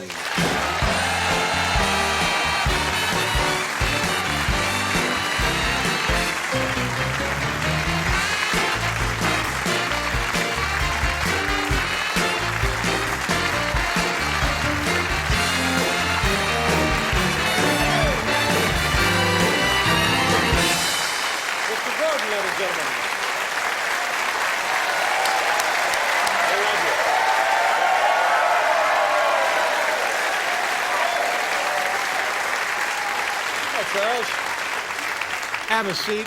Excuse me. Welcome back to the excuse me. show. I'm sorry. When you're standing up, I Right. couldn't hear what you said about me. I said, welcome to the show. No, Nice you to have said with something. us. You were talking about me before I came on. I couldn't quite hear what you were saying. You're entertaining, intelligent, No, before personable. that. Before that, you said something about what? Well, Trouble. What? No, I said I just hope to God this guy's got plenty of potable water. Have you been stockpiling the potable water, Charles? Why do they call it Y2K? I don't know. Why do they? I think do it's you know? Do you know why they call it Y2K? something to do with the year 2000. Does it? I think What's the Y mean? Year. Yeah. And what's the K? K indicates thousand. Did you all know that? That's right. Yeah. We covered this before you came out. I didn't know that. Yeah. Y2K. Are you set? Are you worried about the Y2K? Here's what I'm worried about. Here we go. And I'm not kidding. I always come out here and I kid around. you're earnest. But I'm Well, I can sense I'm that not you're- kidding. I know, And and you think I'm kidding, I even don't though think I you're say kidding. I'm not kidding. No. But I'm not kidding. Take you as a man of your word. You're not kidding. I'm not kidding. I've never told you I was not kidding, and I was kidding. So right? we don't have to worry about this being funny because you're Right. not kidding. I'm not kidding. All right. He's not kidding. I honestly believe, and I'm not kidding, I know. that the last time I was on this show, I really did offend you, that it wasn't just comedy. And I'll tell you what it was. I don't even remember what we're talking about. Well, I'll tell you. You asked me what I thought about Milosevic and how could anybody do those things, those atrocities. Oh, yeah. Oh, it's mind-boggling. Right, and I said, well, it's like part of the human makeup, the id, that people have this in them, and him that went to that, and you, it just kind of goes to venom. And you really looked offended that I in some way equated you with Milosevic. I mean, maybe I had been. Sure, I might have been at the time, but I'm not. You know, it's stuff. Were you offended? Live and let live. Were you offended at the time, now that I mention it? No, I don't think so. No. Maybe what it was is maybe when we were discussing such a horrific, terribly sensitive topic, maybe I was worried, exactly which way this was going to go because it's an unspeakable circumstance. Right, and when I got you into that area, that seemed to really offend you. When I said that you have some venom in you as well, it seemed just like, come on, I'm just out here kidding around. Well, no, I mean, there's two ways of looking at it. If you're comparing me to Slobodan I wasn't Milosevic, comparing you. I was saying there's something in you, and in all of us, but in you, it manifests itself more than most of us, of something that is closer to, like something of a venomous. Thank you for that. Of a venomous nature, and I thought that offended Wait a minute, you. let me Did that offend you? Let me stop you right there. Yeah. Are you kidding? I can never tell. I can never tell if you're kidding. Now, so I said, oh, forget about it. Yeah, That's not really. But then, let's bygone. however, then I go out and I have dinner with our mutual friend Regis Philbin. Oh, what a guy! And I'm about to tell him that I think. Was his wife Joy with you? Yes, she Because was. That's Joy. where it's happening, Yes, right there. Yes. That's right. Good-looking, nice woman. Have you ever seen Haven? That she hosts, the show Haven. where she comes to people's houses and interviews them about their house and their piano and stuff? Have you seen it? Sure. She has a show on cable Now called you're Haven. kidding. No, You're I'm not kidding. kidding. I can never tell if called you don't think I'm kidding. It's called Haven. Haven. She went to Jack Parr's house and he left shortly thereafter, said just video anything you want. Yeah, it sounds like she's going around to hideouts. No, she just goes to your house and she says, what about that chair there? Do you like that? I don't want that. I don't want that. Well, I didn't ask you if you want it. I'm just telling you what Joy's doing, Okay. All right. It's a good show. Anyway, Regis said... Wait a minute. We got to pause here. I'm right in the middle of an anecdote. I know, but we got a commercial. This ain't like that MSNBC thing. We'll be right back with Charles Grodin.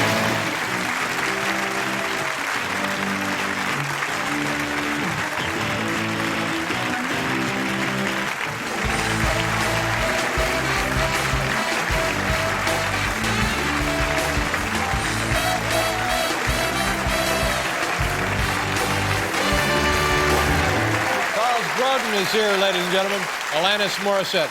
Now, what I was were we saying that chatting when about? I was, so I'm thinking, I had dinner with Regis, and I said, I think David is mad at me because of this Milosevic thing and comparing him to like a hated, despot. Yeah. And not that I was, and I'm not kidding, And So- I'm not mad, for the record. I'm not mad. Okay, good, because I really thought, and Regis said, I think he's mad at me. Yeah.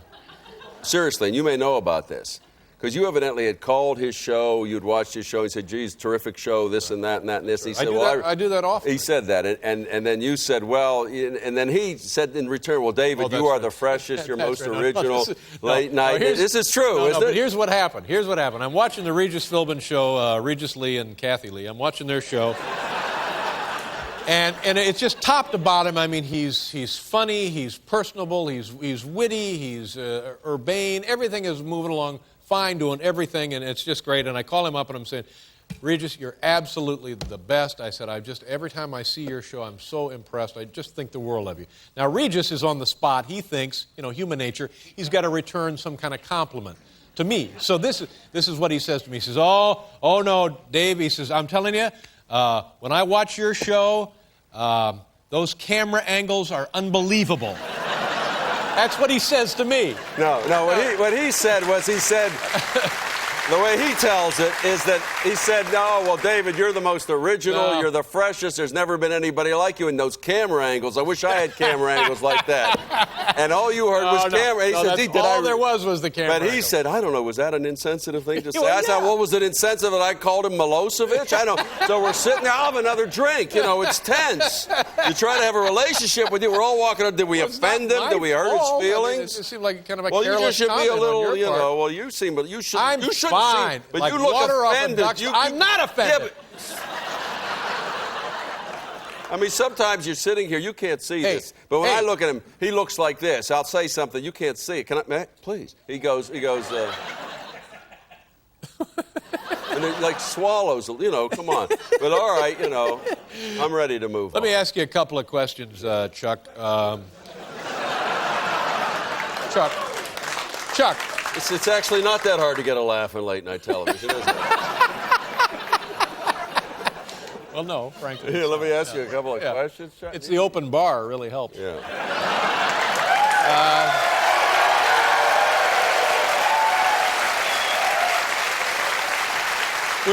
We talk about this. We talk about this all the time. But is there a chance? I know now your show's on one night a week. That gives you a lot of free time. The first part of your career, you were a great actor, still a great actor. And I'm just wondering, talk about going back. What about a stage vehicle? You ever thought of? Have you done live theater? You know what we're doing? We're gonna change the format. When the news is really big, cable television is great, and when it isn't, which is like 75% of the time, if you could think of something different, it's a good idea. That's so right. we're gonna do. You remember? We're not gonna call it That Was the Week That Was. I But do like know what you're like a talking about. video retrospective of what went on in the week. Put the video on and out. We're not gonna have guests. I find when you have guests, anyway.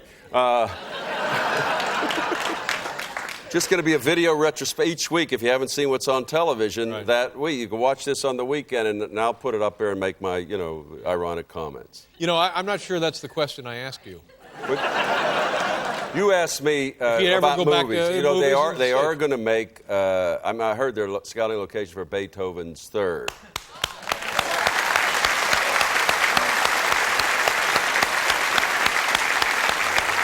Wait a minute. Why are you applauding? I'm not doing Beethoven's Third. I said they're scouting locations for Beethoven there. I'm not going to be in it. They can't do it I'm without not going to be in it. I'm not going to be. You want to know the story? They can't do it without you. You want to know the story? You held the damn story together. They're going to. Well, you tell that to the dog. Yeah. Because the dog wants to do it, and I don't, because there's a lot of money in this picture. You ought to do it. The dog wants to do it. I don't care for the dog. Why don't you just do it? The dog bugged me. The dog bugged me. The dog, I have a big motorhome with a satellite thing, a dish, seeing all the sporting, and he's got a kennel. Yeah. And he saw that in the first movie we did together. It's always been stress between us. I don't want to work with him. But they can do like just a computer animated, so you don't no dog at all. You just work with I don't think they need the dog. No, just animate the dog in later. Later. I don't think you actually need the dog. I'd like to see him update the story and put in a dingo. Remember the time about 12 years or 10 or 8 years ago I was on this show, you secretly brought him out here. You brought Beethoven out. And he ran right by me. He knew me about as well as he knew Paul. Yeah. But that, yeah, so Well, he knew me, but that's the way he is. You're going to star in the film. You think? No, I'm not going to do the film. Really? Why not? I don't want to do that. I don't want to do that. I don't do things just for money. You know what I tell you was a great, like I do? What do you No, I didn't mean you. Why would you? Have I hurt your feelings again? I'm fine. Have I hurt? Should I call Regis? You know what was a good movie? The one that you did with Martin Short. Clifford. Clifford. I This agree. was a very funny That's movie. Very funny. I agree. I like that movie. And I don't know, but I'm guessing that the studio, when it was all said and done, just didn't know what to make of it. It was so funny, and probably those idiots who were running the show out there in Hollywood, where Oscar is king, didn't know what they had, and as a result, the thing might have been not handled properly. No, the studio loved it. Oh. I thought I had something there. I'm sorry. No. But was it a big hit? No. No, it didn't do it. No, you know why? No, I thought maybe because I had Marty to Short and I wanted to promote it. Yeah. You were all booked. We couldn't get on here. That's why it didn't do well. Oh, God. Well, Anyway, we have to go now. We have to go now. I should say that Your show Saturday night. yeah, we are going to be talking about John F. Kennedy. How Jr. can you not? Yeah. Sure. And it's not the kind of thing you talk about here. You come out and start talking about that here and forget about Regis. You know what I mean? Yeah. Anyway, there's nothing much to say about it. Did you know? I didn't know him, but I think mostly what's interesting is the outpour, the international outpouring of focus on Princess Diana and JFK Jr.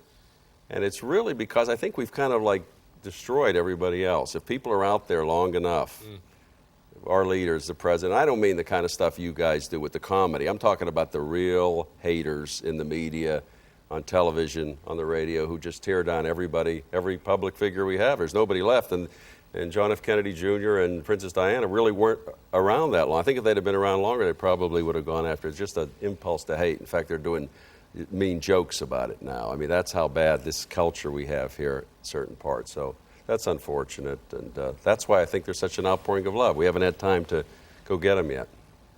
All right. Charles, good to see you.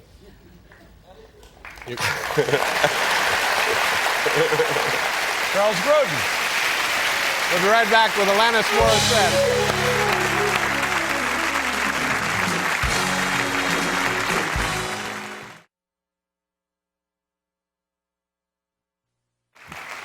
It's kind of short. Well, it was long. It was, yeah.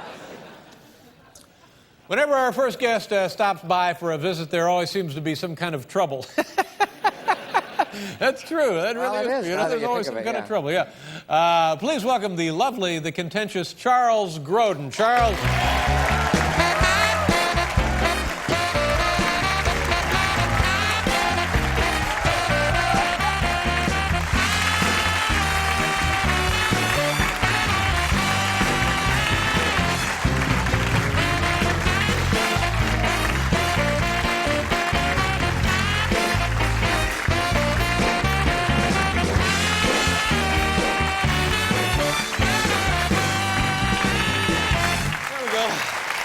Welcome back to the show. Thank you very much for being here. Good to see you. Thank you very much.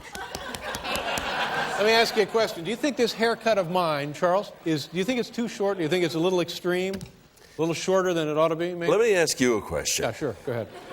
Why did you just say to me what you just said when you shook my hand? Why did you do that? I don't know. When I just came over to make you feel like Bob Costas welcoming people to the Olympic venue. That's not what you did. Well, no, it's exactly what I did. That's not what you did. It's exactly what I did. You shook my hand, and he said, "Your tie sucks."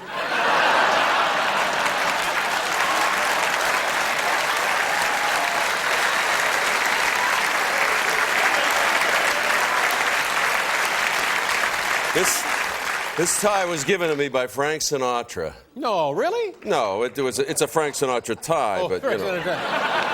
No, but why would you do that? Why do you do that? Why do you do The record straight. I did not say that. There's no point in calling attention to the obvious, so I did not say that. And I'm not wild about the tie. On the other hand, I'm not wild about this one. It's just a tie. That's all it is, Charles. It's nothing more First than a tie. of all, this thing here is supposed to be shorter than this thing here. Well, maybe that's true in your case, but it's certainly not true in my case. don't know what that means either. No, it's not a great tie, but if you like it, fine. I don't care. You know, you look good. Yeah, but why do you say it? Why do you say it? I didn't even say it. Why you're did say it? fabricating this. I'm coming out to, like, you know, to be upbeat and everything. I welcomed you to the Olympic venue. That's what I did. And then I returned to home base here. You know what I think when I watch you in the Oval? You are so happy. He's just so excited with everything. And yet, when the light goes out, you are maybe the single most miserable person.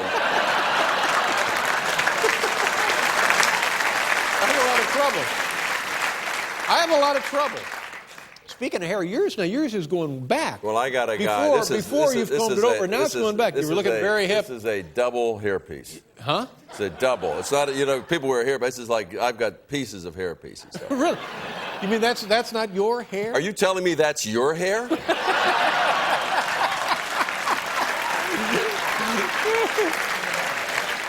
I see the adhesive. I see the adhesive right here. Why would I go out and spend money on something that looked like this? Look at that.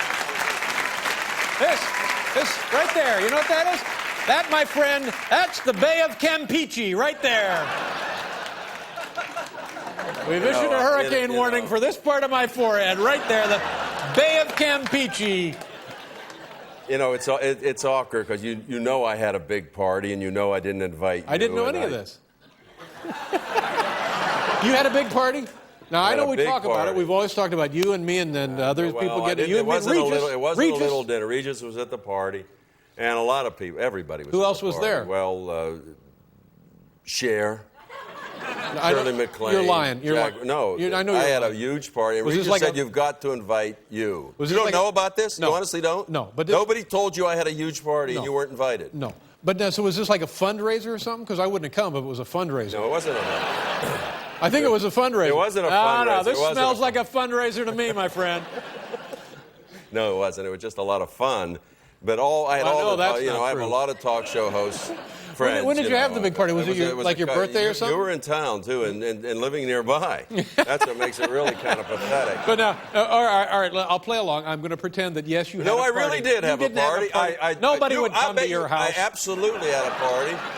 And you absolutely weren't invited. And Regis and I discussed it. Well, I know I wasn't invited, but there was no party to be invited to, so I don't feel bad. I'm not making this up. You know, if I tell you I'm not making it, I had a huge party, and I did have other talk shows. But you lied about that tie comment, so how do I know that this is not also? I didn't lie about that tie comment. I never said anything about that tie. You never said anything about that tie. You know, come on. I mean, I don't know when you're kidding and when you're not. You're a psycho. You know. Thank you very much. You look good, though. Yeah, I do look good. But you know, you look like, and I mean this as a compliment, you look a little like Frank Gifford. I do. I mean that as a... No, I know. I mean, Frank Gifford's a heck of a guy. Absolutely. Yeah, All-American, Heisman winner. I was with him the other night. There was a tribute to Regis. Did you know that? Yeah, I did know that. You were invited to that, yeah, I right? did know about that. Yeah, did you not? You didn't come to that either. But you weren't invited to my thing. And I sat with Regis and Kathy Lee. I like Regis. Kathy Lee loves you. I like Kathy Lee as well. Mention it to him when you see her. She is one hot lady. Absolutely. She loves you. And Frank appreciates your saying that about his wife. Frank hates my guts. Yeah. Frank would like to twist my nose off. He would. Yeah. Frank is waiting for you outside. He just wanted to leave a message. He's like in his 70s. Yeah. Now... He's also in the Hall of Fame. He's a football player. He's a rock. Well, a lot of times what people don't understand is we're kidding about everything. From the minute one to the last one. Absolutely, we're kidding everything. We try to make a joke about everything. That's right. Right. Okay. Yeah. We have to pause for a commercial. When we come back now, Charles will tell us in great painful detail all about his big party, right? A little bit on that. Yeah. Well, now that's something to... You'll enjoy that.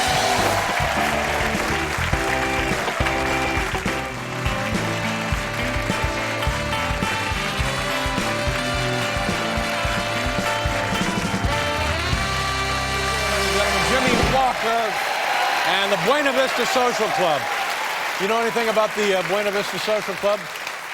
I think James Garner is the lead dancer, from what they told me. James Garner? You're hallucinating. Maverick? No, it's a group of Cuban musicians, and just great. And they're now in this country working and recording, and they're on the show. What was that? I had a thing in my mouth. Oh, all right. Oh! We're on, aren't we? Yes, we are, cowboy. We're ready to go. Yeah. See, that's so disrespectful to the hey, audience. hey. I mean, come on. Oh, yeah. And this is a big compliment to everybody tuning in. So, here, we did this during the break. This is you looking like Frank Gifford. Take a look at this. If you turn his... He's a Hall of Fame football. Right there, like that. See, that looks pretty good. You guys He's both. a Hall of Fame two football good-looking player. men. Yeah, but, you know, couple of babe magnets right there. You know the most difficult thing about coming on this show? I work out every day. I'm in Frank Gifford type of yeah, show. you can see that. Primo, yeah, you're ripped. You know. And no matter what I do, I come on and I sit next to you and I look fat because you're like inhumanly skinny. No, Have you eaten anything? What do you eat? I weigh 175 pounds. Yeah, but you eat. What do you eat? You're very. I eat anything I want. I have a high metabolic rate. You do? I eat anything I want whenever I want. And what do you do? I'm having a meal right now. Yeah, what do you do? What do you do that causes you to be so happy when you come out? What do you do? You know what I do. You chew gum. No, it's just. You eat chocolate. It's a vodka. It's vodka. Is that what you're doing? Yeah. And then lay down glass. Show the audience what you're like the minute the show is over. I give it all. You know, I'm spent. I give it all. I say, geez, Dave, good to see you. Well, that may just be you, you know? No, that's now, you. Listen, that's you. I want to hear about this party, and then what else is going on. Tell me about the party. Who was there? Who won the door prize? Who went home with the big door prize? Quite honestly, Regis did say, please invite David. Why didn't you invite me? I didn't invite you because there were so many people there that you have, like, problems with.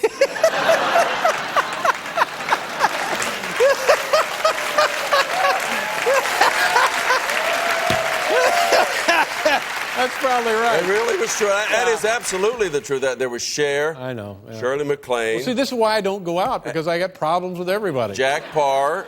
I like Jack Parr. And the NBC television network. There were some people there. Oh, from no, there. they don't want any part of me. No. I don't want to feel that. It's the for fur fun. would have been flying. That's what I'm saying. But you know, you raise an interesting point about me and my life. It's for that very reason. I just don't go anywhere anymore, honestly. Yeah, nor should you. Why should you? You're not comfortable. You don't want. That's why I've never seen him. I've been on this show. 15 years. 20. I've never seen the man other than right here. Because I ran into your wife and your son. And my boy has seen you, and it was a terrible experience for him. He stuck his hand in. Hi, Mr. Letterman. I'm Charles Grodin. He said, get lost. No, I didn't. I said it was something like that. I said, son, go get the car. That's what I said. He said to me, "You're still doing Letterman after what he did to me." Now, tell him the other side of the story. Didn't I give the boy a nice gift then? A nice jacket. Yeah, very nice gift. It's a large. Well, he's going to grow, right? Yes. I tried it on the other day, you know? Well, that's good. Take it from the kid. It's a little tight on me. Yeah, I need an extra. Yeah, you're buffed. Yeah, right. So now, Charles, what'd you have at the party for dinner? Or It was just hors d'oeuvres. Were there cocktails? I don't want to sit cocktails? down. It was just people moved around. Were there cocktails? Yes. Were people drunk? Yes. Oh, see, I don't like that. Well, you're drunk right now.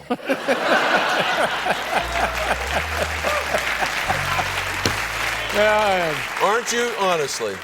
Hey, let's talk about your, what's going on with you? We haven't talked to any about you at all. What's going on with you? How's the show? What's Wait a going minute. on? Wait. Hold it right there. Hold it right. I have an agreement with your staff that you are not going to get into that. Into what? I cannot comment. What into what? I cannot comment on what's going on with me professionally. I can't pretend to care about your life? That's the problem, right there. You don't care about anything, do you? No. You have any friends at all? Well, I have a couple of good friends. Yeah. I don't know what I'm naming. No. Is there someone legitimately that you like who's not just there for your career? No. So there's nobody in your life that just you're there because it's fun to be with that person, That's right, yeah. You went away. You were off television this week, right? Mm-hmm. Were you alone during that week? No, I was. All right, so let's assume you're with one person. Right. Did you talk to anybody else? Yeah. You did? Mm-hmm. Who? The help. Yeah, and you refer to them that way. You help. Help. Come here a minute, you know. No, you're doing a very good job. I've I'm pleased. enjoyed I'm this. pleased. But now, tell us about you. What's going on? I'm not going to comment on that. I told you I can't. I got something very big happening. Oh, great, good. It's very big. I cannot. You know, an agreement is an agreement. I had an agreement not to get specific. It's just very big, and it'll come out pretty soon. Okay, well, let me just start generally and work to specifics, if I could. You have a show. You have a show on MSNBC. Yes, I do. So you're going to get another show. We could be talking about something with the network, but I can't make a statement. At this time. Maybe you'll have less shows. I can't have any less. I only have one. That's what I'm saying.